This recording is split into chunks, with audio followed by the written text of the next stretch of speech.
I'm going to give you an example of my daughter, for example. And I don't know, can I pronounce the name of the organization she worked for? It's Hey, okay.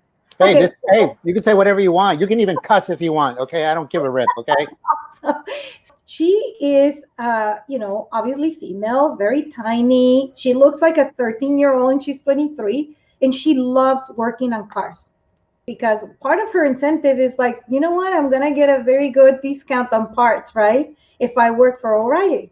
So she started working in O'Reilly, and she would call me almost every day and tell me, Mom, they did this to me. They're doing this to me, and this is happening. And then I would calm her down and I would say, Frida, her name is Frida. I would say, it is because they have certain what it's called implicit bias. And then obviously you will have some guys in there that are hitting on you, but that is incorrect. And what's going on is because you're not paying attention to them. They're getting angry, but there's these other areas that there's implicit bias.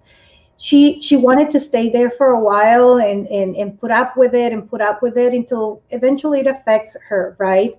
One day I went into the website and looked at the board of directors of the O'Reilly, and what I found, it's no women and all men. And I said, you know what? Take this as an experience in where you are going to get educated and you're going to change that. Put yourself that experience is going to help you for you to change, that website, and where we can see board of directors in O'Reilly that there's women in there, or Yeah. that they have, they can expand their idea that there's more women in engineering careers, so that there's women that like to work on cars too. Yes. So Yes. that was one example, and the other one, it was, I have implicit bias as well. I went to this store where you go and buy makeup, Sephora. Oh There, yes.